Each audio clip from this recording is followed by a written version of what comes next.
Tonight, water damaged and falling apart. Why moving to an abandoned school ground is a better option for Whyalla City Council. And Port Pirie Aerodrome comes to life with firefighters undergoing annual training ahead of the bushfire season. From our 7 Spencer Golf Studios, your nightly news with Madeline Kerr begins now. Good evening, thanks for joining us. Recent structural investigations have forced the Whyalla City Council to find alternate accommodation due to the civic building's limited remaining lifespan. The council says they are moving next year as they cannot justify spending any more money on the current building, as it would only kick the problem further down the line. A shell of its former self. Built in the 70s, the now water-damaged civic building is literally falling to pieces. We had some concrete fall into the administrative area, and we've started then to look at what was causing that problem and how to go about fixing it. 3 outside parties have estimated it will cost council in excess of $5 million to fix the building, and even then the structure will only last an additional 10 years. Going to cost us too much to try and retrospectively fix the building, and the harsh reality is it's only going to get worse. So the longer that we leave this problem, the bigger the issue will be down the track. Originally the city's cinema, a number of band-aid solutions have been applied to the building over recent years, with modern plastering of the exterior and a renovated council chamber potentially masking the building's growing faults from the public. The dilapidated outer shell of the building has forced the council to only operate within a third of the whole complex, which is comprised of a labyrinth of snaking hallways and abandoned workspaces. Lots of stairs, lots of disability access challenges, and work health and safety challenges with an environment that is really not conducive to modern contemporary office accommodation. Despite its faults, the council says the building is currently of no risk to the community, but it will certainly have to be demolished. The scaffolding that surrounds the building, that was put in place as a preventive measure. The council will relocate to the former Edward John Eyre High School site from the start of next year as an interim solution while they consult with the community over future locations for their headquarters. Whether we look to rebuild in the existing location or look to a new build elsewhere in the city. Edward McCarroll, 7 Spencer Golf News. The Nokuno Indigenous group has welcomed SA Water's decision to release water from Baruta Reservoir. The release happened following months of discussions and has saved old gum trees that were in poor health. And a warning, this report contains the names of Indigenous people who are deceased. The health of historic red gum trees in the vicinity of Baruta Reservoir has alarmed the Nokuno people who have lived in the region for tens of thousands of years. The red gums, they were starting to stress. You could see them stressing, and these trees are very, very old, and they mean a hell of a lot to our people, and that is why I fought for a long time to have that water released. Elder Lindsay Thomas has a deep connection with the recent water release. Heart of our country there, especially for my great-grandmother Florence Bramfield, who got displaced off the land back there in the 1800s. She come back in 1886 to Baruta. Holding steward over the land is a vital aspect of the Nokuno people, and open negotiations with the Northern and York Peninsula Landscape Board and various stakeholders, including farmers. The landholders have been very supportive and have certainly noticed, because some of them have been in that area for 100 years or so, and they've noticed the decline in the health of the trees. So they're very supportive in terms of delivering water that was going to support the health of those trees. SA Water and the Landscape Board have flagged future water releases from the Baruta Reservoir to allow the Nokuno people to meet their cultural obligations as well as replenish the environment.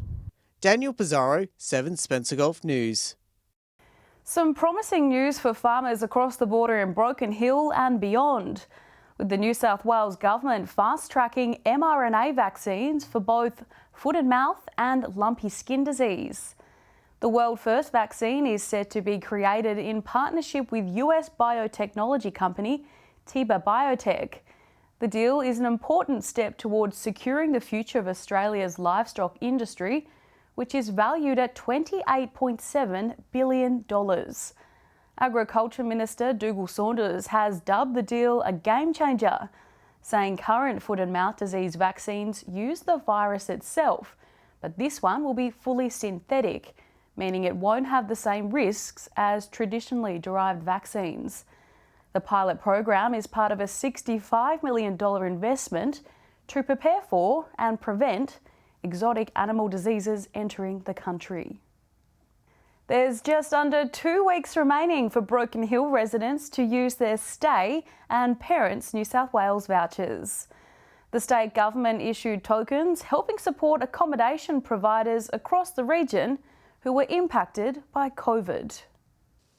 New figures show that the programs have collectively added hundreds of millions of dollars to the state's economy. The vouchers have provided hip pocket relief for people across the state, including hundreds, if not thousands of residents right here in Broken Hill. The programs are set to expire on Sunday, October 9, the end of the school holidays. So if you're considering taking a trip and want to save some money, it is worth applying for the vouchers. There have been $74 million worth of Stay New South Wales vouchers issued, while there have been $63 million worth of the Parents vouchers issued, with close to $280 million injected into the economy since they came into circulation. Minister for Customer Service and Digital Government, Victor Dominello, says the vouchers are a win-win, providing a boost to household budgets and also providing much-needed stimulus for local businesses. These vouchers were launched last year by the state government as a way to thank eligible households for their efforts to support home learning. One person from each of the eligible homes can apply for 5 $50 vouchers, worth $250 in total. The vouchers are non-transferable and can only be redeemed by the person who has issued the voucher. For a full list of where you can use your vouchers in the Far West, visit the Service New South Wales website. Still to come tonight, making sure their skills are up to scratch. Firefighters in Port Pirie undergo specialised aviation training and learning a life-saving skill. Free lessons available this Learn to Swim week.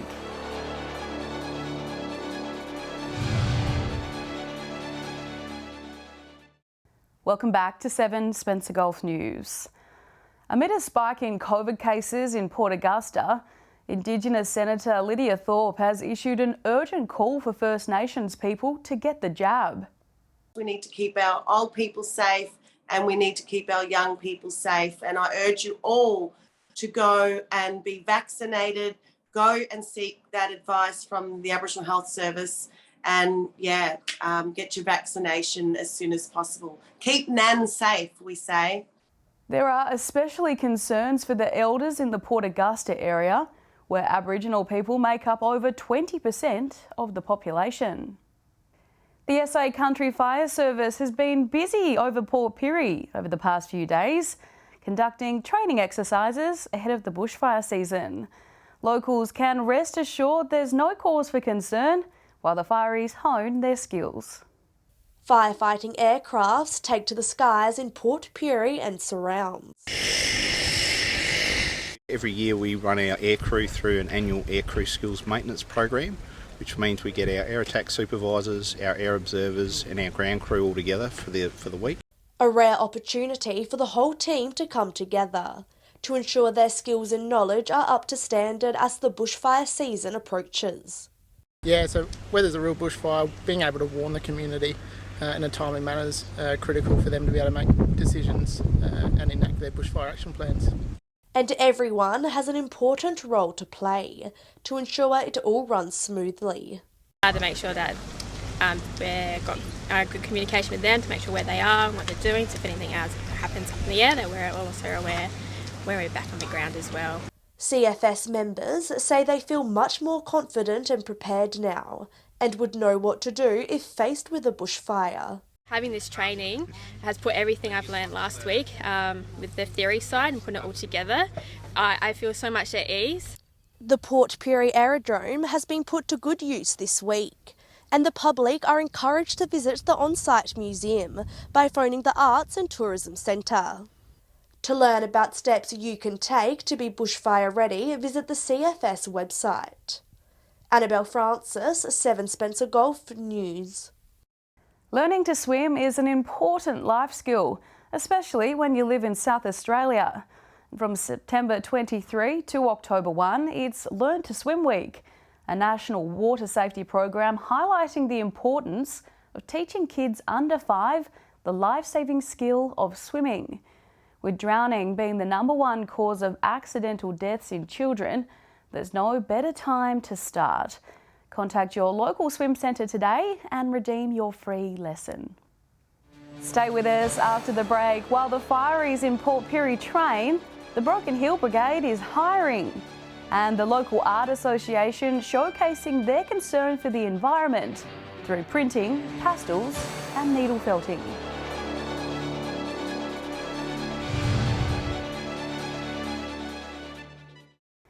Welcome back. Broken Hill Fire and Rescue is on the lookout for some on-call firefighters to join their ranks. There seems to be a shortage at the moment, not just in the city, but across the rest of New South Wales as well. Have you always wanted to give back to your community? Was your dream as a child to become a firefighter? Well, this is your chance. Station 238 and 239 need you. Both stations in town are short, probably about 15 firefighters in town. So we are actively recruiting for on-call firefighters for Station 238 and Station 239 in Broken Hill. Potential recruits will start doing some training at station level at one of the bases. Once that is done, they will have to travel to do further training. You go either to our local training facilities, which are in Wellington and Deniliquin, and do 2 lots of 4-day training, or you can choose to do an 8-day course in Sydney in the training centre in Sydney. An on-call firefighter is different to a permanent firey. Formerly known as retained, they usually have another job as well, and the position is a paid one. They get a pager and their mobile phones ring when there's a call, and when they're not at work and they're available to respond, they respond to the station, and then they get changed and hop in the truck and they turn out to an emergency. Now that the weather is warming up, fireys are keen to remind people to be vigilant when it comes to the new fire season. And with daylight savings starting this weekend, it is a good reminder to check your smoke alarms. Check the barbecue fire safety as well, checking your gas bottles in date, all the leads and all that going to your barbecue. It's coming into nicer weather, so it's good barbecue time, so just make sure that they're operational and ready to go. Joshua Mercer, 7 Spencer Golf News. It's time to get creative as the annual Flinders Ranges, A Brush with Art, is currently underway. And the opportunities are endless with the Bridge to Nowhere Arts Association. What might seem like the middle of nowhere lies a creative hub, where members gather to express themselves through art and music. It's somewhere where you can join and meet friends and engage in all sorts of creative activities. Although Chris mainly focuses on textile art, she has learnt a lot from the painting and printing workshops, and encourages others to do the same. We have a lot of people who are not members. We've got 50 members, but a lot of visitors come in and they'll join in the workshops or just have a look around our exhibitions. As part of A Brush with Art, the association has put everything on display, which includes postcards, paintings of local landscapes and clothes. And if visual art isn't your thing, maybe music is. Bit of a surprise to us. We bought a couple of cheap ukuleles and my husband Ken Fisher, who's been a music teacher in the education department, started teaching people ukulele. Members say it's the perfect instrument, as it's cheap and easy to learn, and is something you can play with your friends and family. Fun, and people express to me that it's great to have a purpose in life and it's great to be able to have somewhere to come and be creative and express themselves.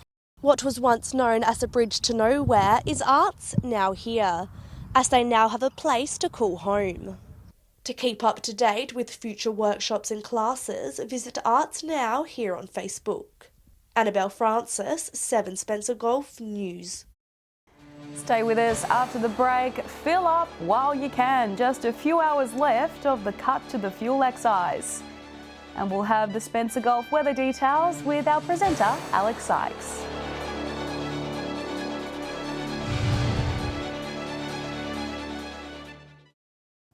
Welcome back to 7 Spencer Golf News. You might think the prices at the Bowsers are looking bad now, but brace yourself, they're about to get even worse. With the fuel excise returning in full tomorrow, South Australians will have to part with more money than we're used to. Motoring bodies are urging drivers to get to the fuel pump now, with the price of petrol likely to surge in the coming days and weeks, putting added pressure on people's hip pocket. It comes as the temporary fuel excise will be cut just before midnight tonight, bumping up prices by 22 cents per litre. The Morrison government originally halved the excise in March to help out with cost of living pressures, but for many those pressures still exist today, so many are not welcoming its return. We are already seeing the price of unleaded be hiked up ahead of time, especially in Adelaide, jumping up from $1.45 to $1.89. In the Spencer Gulf, Whyalla and Port Augusta have seen prices jump above the $1.70 mark. Kadina has gone from $1.61 to $1.66, and in Port Pirie we are seeing the price of unleaded rise by 9 cents. Switching to diesel now, and we can see some small price drops in Whyalla and Kadina, but don't let those green arrows fool you. Prices are virtually the same there. The same goes for Port Pirie and Port Lincoln. In Adelaide, diesel has jumped by 10 cents, and across the border in Broken Hill, it has risen from $2.06 to $2.11. Finally, when looking at auto gas, we can see that prices have mostly remained the same, except for in the Iron Triangle, where Whyalla and Port Pirie rose by about 9 cents. Adelaide is also seeing auto gas rise from 85 cents to 88 cents. That's it for this week's Fuel Watch. Remember to top up your tanks as soon as possible, because we may be in for a rocky road ahead. Edward McCarroll reporting there. Time now to take a look at what's happening in the weather with Alex Sykes. Alex, a fresh start to the day in some parts of the Spencer Gulf. Thanks, Maddie. Yes, the feels like gauge in Ceduna was less than 1 degree this morning. Not quite as cold in Broken Hill. The official recording was 7.8 degrees at 5:30, but feels like was around 2.5 degrees. So if you struggle to get out of bed this morning, that's why. Looking at some of today's other temperatures now, 16 degrees in Whyalla this afternoon, partly cloudy conditions today, 1 degree cooler in Port Lincoln reaching 15, while Coffin Bay maxed out at 14 this afternoon. Looking more broadly at today's weather map, 22 degrees in Cooper Pedy, that was our warmest centre. It was 18 degrees and partly cloudy in Port Pirie for the Smelters Picnic, 18 in Broken Hill and Port Augusta as well. Kadina topped 14, 15 in the capital. Taking a look at the satellite image now, a high pressure system over the Bight will continue to weaken, while another high further south strengthens. A trough will move across from the west early next week as a low pressure system moves over waters to the south. Moving on to tomorrow's weather outlook now, and we'll start with the Gulf waters. Southwest to southeasterly winds 10 to 15 knots. Seas will be around 1 metre and south to southwesterly swell below 1 metre, increasing to 1.5 metres. Between 8 and 16 in Port Lincoln tomorrow, cloudy conditions. Exactly the same forecast for Cleve. Woodner mostly sunny and a top of 21 degrees. Cloud clearing around Whyalla on Thursday, 18 degrees. Port Augusta will be sunny and 21 after getting down to around 8 degrees tonight. Early frost around Kadina tomorrow, turning into a partly cloudy day with a maximum of 18 degrees. Mostly sunny in Port Pirie between 5 and 20 degrees. Our viewers in Clare can grab an extra doona tonight, down to a chilly 2 degrees this evening, then heading for a max of 16 degrees tomorrow. Broken Hill partly cloudy and 19. Taking a look further through the week now, starting with Friday's outlook, mostly sunny in Port Augusta, 24 degrees, 22 in Woodner and Port Pirie, 20 the top in Whyalla. It's not on the map, but Snowtown will be 20 degrees as well, mostly sunny and 21 in Broken Hill. Moving on to Saturday's outlook now, partly cloudy up north in Cooper Pedy, 28 degrees, a mostly sunny top of 25 in Woodner. Sunny in most of the other townships, including Port Pirie, where it'll be 24 on the first day of the weekend. Blue skies in Whyalla, 22. And finally, taking our first look at how Sunday is shaping up. A warm one on the way for Port Augusta, 28 degrees. Mostly sunny, 26 in Port Pirie, Port Lincoln partly cloudy, 19. Some light winds around Broken Hill, the Silver City heading for a top of 23 degrees. And that's all the weather from me for tonight, Maddie. I'll see you a little later with an update. It's back to you. Thanks for that, Alex. And that's the local news this Wednesday. I'm Madeline Kerr. From all of us here, thanks so much for joining us. I'll have updates a little later, but until then, enjoy your evening. Good night.